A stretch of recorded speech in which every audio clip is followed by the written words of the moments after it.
The Fearsome Touch of Death by Robert E. Howard. As long as midnight cloaks the earth with shadows grim and stark, God save us from the Judas kiss of a dead man in the dark. A tale of stark, unreasoning terror. The Fearsome Touch of Death by Robert E. Howard. Old Adam Farrell lay dead in the house wherein he had lived alone for the last 20 years.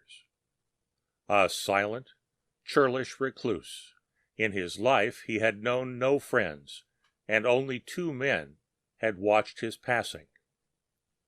Dr. Stein rose and glanced out the window into the gathering dusk.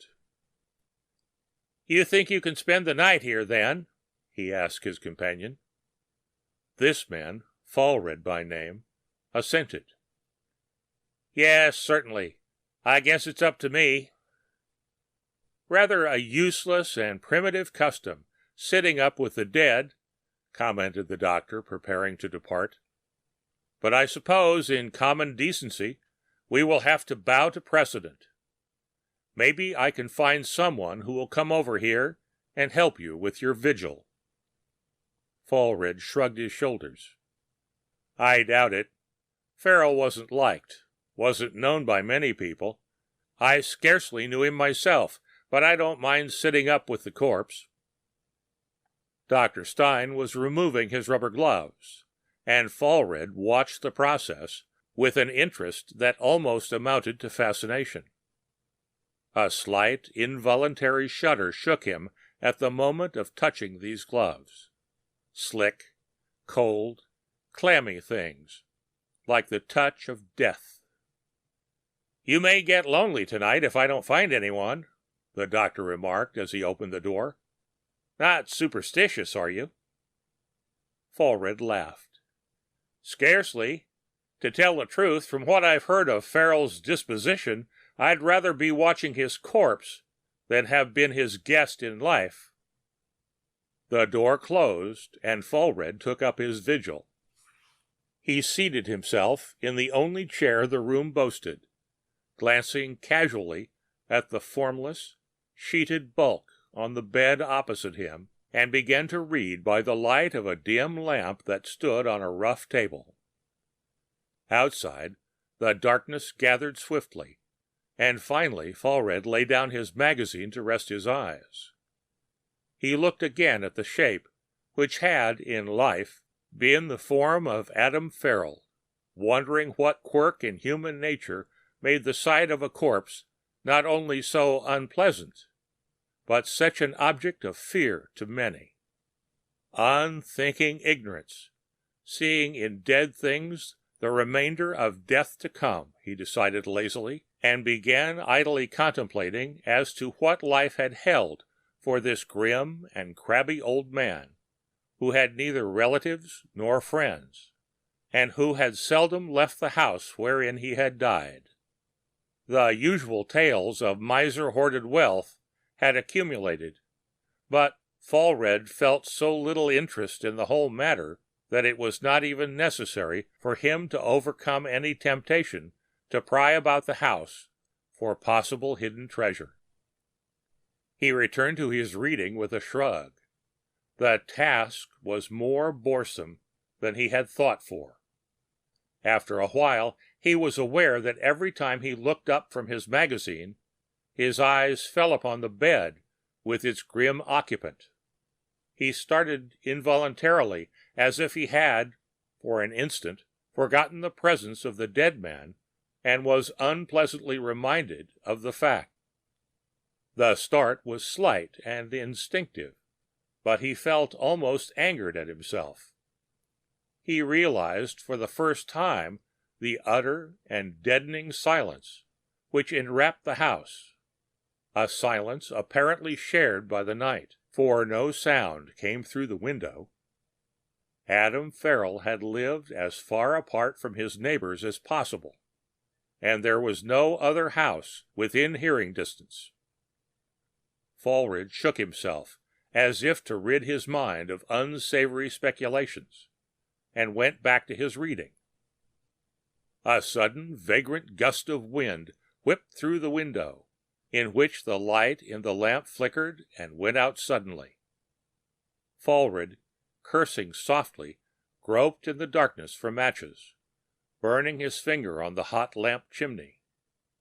He struck a match, relighted the lamp, and glancing over at the bed got a horrible mental jolt. Adam Farrell's face stared blindly at him, the dead eyes wide and blank, framed in the gnarled gray figures. Even as Fallred instinctively shuddered, his reason explained the apparent phenomenon. The sheet that covered the corpse had been carelessly thrown across the face, and the sudden puff of wind had disarranged and flung it aside. Yet there was something grisly about the thing, something fearsomely suggestive, as if, in the cloaking dark, a dead hand had flung aside the sheet, just as the corpse were about to rise. Fallred, an imaginative man, shrugged his shoulders at these ghastly thoughts, and crossed the room to replace the sheet. The dead eyes seemed to stare at him malevolently, with an evilness that transcended the dead man's churlishness in life. Workings of a vivid imagination, Fallred knew, and he recovered the gray face, shrinking as his hand chanced to touch the cold flesh, slick and clammy, the touch of death. He shuddered with the natural revulsion of the living for the dead, and went back to his chair and magazine. At last, growing sleepy, he lay down upon a couch which, by some strange whim of the original owner, formed part of the room's scanty furnishings, and composed himself for slumber. He decided to leave the light burning, telling himself that it was in accordance with the usual custom of leaving lights burning for the dead. For he was not willing to admit to himself that already he was conscious of a dislike for lying in the darkness with a corpse. He dozed, awoke with a start, and looked at the sheeted form on the bed. Silence reigned over the house, and outside it was very dark. The hour was approaching midnight, with its accompanying eerie domination over the human mind. Fallred glanced again at the bed where the body lay, and found the sight of the sheeted object most repellent. A fantastic idea had birth in his mind and grew, that beneath the sheet, the mere lifeless body had become a strange, monstrous thing, a hideous, conscious being, which watched him with eyes which burned through the fabric of the cloth. This thought, a mere fantasy, of course, he explained to himself by the legend of vampires, undead, ghosts, and such like, the fearsome attributes with which the living had cloaked the dead for countless ages, since primitive man first recognized in death something horrid and apart from life. Men feared death, thought Fallred, and some of his fear of death took hold on the dead, so that they too were feared. And the sight of the dead engendered grisly thoughts, gave rise to dim fears of hereditary memory, lurking back in the dark corners of the brain. At any rate, that silent, hidden thing was getting on his nerves. He thought of uncovering the face on the principle that familiarity breeds contempt. The sight of the features, calm and still in death, would banish, he thought, all such wild conjectures as were haunting him in spite of himself. But the thought of those dead eyes staring in the lamplight was intolerable. So at last he blew out the light and laid down. This fear had been stealing upon him so insidiously and gradually that he had not been aware of its growth. With the extinguishing of the light, however, the blotting out of the sight of the corpse, things assumed their true character and proportions, and Fallred fell asleep almost instantly, on his lips a faint smile for his previous folly. He awakened suddenly. How long he had been asleep he did not know. He sat up, his pulse pounding frantically, the cold sweat beading his forehead. He knew instantly where he was, remembered the other occupant of the room. But what had awakened him? A dream. Yes, now he remembered. A hideous dream in which the dead man had risen from the bed and stalked stiffly across the room, with eyes of fire and a horrid leer frozen on his gray lips. Fallred had seemed to lie motionless, helpless. Then, as the corpse reached a gnarled and horrible hand, he had awakened. He strove to pierce the gloom, but the room was all blackness, and all without was so dark that no gleam of light came through the window. He reached a shaking hand toward the lamp, then recoiled as if from a hidden serpent. Sitting there in the dark with a fiendish corpse was bad enough, but he dare not light the lamp, for fear that his reason would be snuffed out like a candle at what he might see. Horror, stark, unreasoning, had full possession of his soul. He no longer questioned the instinctive fears that rose in him.